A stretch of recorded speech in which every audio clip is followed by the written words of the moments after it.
Leitura direta do Novo Testamento, com texto, capítulo por capítulo, sem comentários. Evangelho segundo São Lucas, capítulo 11. E aconteceu que, estando ele a orar em um certo lugar, quando acabou, lhe disse um dos seus discípulos: Senhor, ensina-nos a orar como também João ensinou aos seus discípulos. E ele lhe disse: quando orardes, dizei: Pai, santificado seja o teu nome. Venha o teu reino, dá-nos cada dia o nosso pão cotidiano, perdoa-nos os nossos pecados, pois também nós perdoamos a qualquer que nos deve, e não nos conduzas em tentação, mas livra-nos do mal. Disse-lhes também: qual de vós terá um amigo, e se for procurá-lo à meia-noite, e lhe disser: amigo, empresta-me 3 pães, pois que um amigo meu chegou à minha casa vindo de caminho e não tenho que apresentar-lhe? Se ele respondendo de dentro disser: não me importunes, já está a porta fechada, os meus filhos estão comigo na cama, não posso levantar-me para tos dar. Digo-vos que ainda que se não levante a dar-lhes por ser seu amigo, levantar-se-á todavia por causa da sua importunação e lhe dará tudo o que houver de lhe disser. E eu vos digo a vós: pedi e dá-se-vos-á, buscai e achareis, batei e abre-se-vos-á, porque qualquer que pede, recebe. Quem busca, acha, e quem bate, abre-se-lhe-á. E qual pai dentre vós que, se o filho lhe pedir pão, lhe dará uma pedra? Ou também, se lhe pedir peixe, lhe dará por peixe uma serpente? Ou também, se lhe pedir um ovo, lhe dará um escorpião? Pois se vós, sendo maus, sabeis dar boas dádivas aos vossos filhos, quanto mais dará o Pai Celestial, o Espírito Santo, àqueles que não pedirem? E estava ele expulsando um demônio, o qual era mudo. E aconteceu que, saindo o demônio, o mudo falou. E maravilhou-se a multidão. Mas alguns deles diziam: ele expulsa os demônios por Belzebu, príncipe dos demônios. E outro, tentando, pedia-lhe um sinal do céu. Mas conhecendo ele os seus pensamentos, disse-lhes: todo reino dividido contra si mesmo será assolado, e a casa dividida contra si mesmo cairá.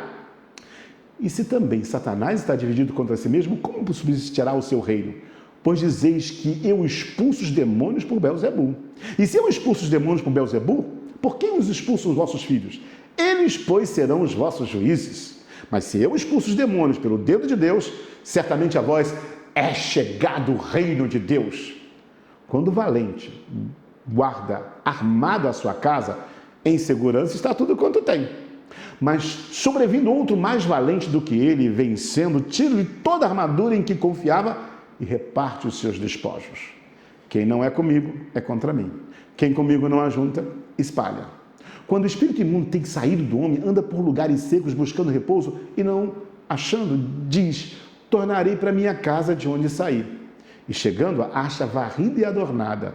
Então vai e leva consigo outros 7 espíritos piores do que ele, e entrando habita ali. E o último estado desse homem é pior do que o primeiro.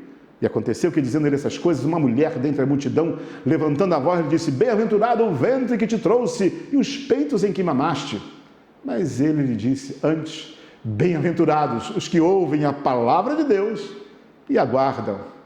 E ajuntando-se a multidão, começou a dizer-lhe: maligna é essa geração, ela pede um sinal, e não lhe será dado outro sinal, senão o sinal do profeta Jonas. Porquanto, assim como Jonas foi sinal para os ninivitas, assim o Filho do Homem o será também para esta geração. A rainha do sul se levantará no dia do juízo com os homens desta geração e os condenará, pois até dos confins da terra veio para ouvir a sabedoria de Salomão. E eis aqui está quem é maior do que Salomão. Os homens de Nínive se levantarão no dia do juízo com esta geração e a condenarão, pois se converteram com a pregação de Jonas. E eis aqui está quem é maior do que Jonas.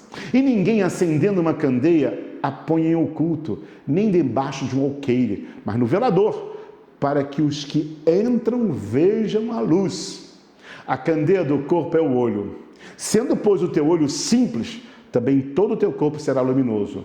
Mas se for mau, também o teu corpo será tenebroso. Vê, pois, que a luz que em ti há não sejam trevas. Se, pois, todo o teu corpo é luminoso, não tendo em trevas parte alguma, todo será luminoso, como quando a candeia te alumia com o seu resplendor. E estando ele ainda falando, rogou-lhe um fariseu que fosse jantar com ele. E entrando, assentou-se à mesa. Mas o fariseu admirou-se, vendo que se não lavara antes do jantar. E o Senhor disse: agora vós, fariseus, limpais o exterior do copo e do prato, mas o vosso interior está cheio de rapina e maldade. Loucos, o que fez o exterior, não fez também o interior? Dai antes esmola do que tiverdes, e eis que de tudo vos será limpo. Mas há de vós, fariseus, que dizimais a hortelã e a arruda e toda hortaliça, e desprezais o juízo e o amor de Deus. Importa fazer essas coisas e não deixar as outras. Ai de vós, fariseus, que amais os primeiros assentos nas sinagogas e as saudações nas praças. Ai de vós, escribas e fariseus hipócritas, que sois como as sepulturas, que não aparecem, e os homens que sobre elas andam não o sabem. E respondendo um dos doutores da lei, disse-lhe: mestre, quando dizeis isso, também nos afrontas a nós. E ele lhe disse: ai de vós também, doutores da lei, que carregais os homens com cargas difíceis de transportar, e vós mesmo, nem ainda com um dos vossos dedos, tocai essas cargas. Ai de vós que edificais o sepulcro dos profetas, e vossos pais os mataram. Bem testificais, pois, que consentis nas obras dos vossos pais, porque eles os mataram, e vós edificais os seus sepulcros.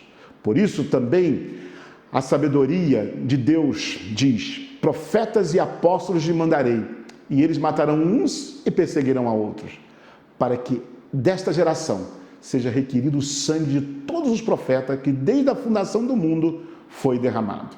Desde o sangue de Abel até o sangue de Zacarias, que foi morto entre o altar e o templo, assim vos digo, será requerida desta geração. Ai de vós, doutores da lei, que tirastes a chave da ciência, vós mesmo não entrastes, impedistes os que entravam. E dizendo-lhe ele isso, começaram os escribas e os fariseus a apertá-lo fortemente e a fazê-lo falar acerca de muitas coisas. E armando-lhe ciladas, a fim de apanharem da sua boca alguma coisa para o acusarem. Evangelho de Lucas, capítulo 11. Bom ter você na leitura do Novo Testamento. Até o próximo capítulo. Deus te abençoe rica e abundantemente.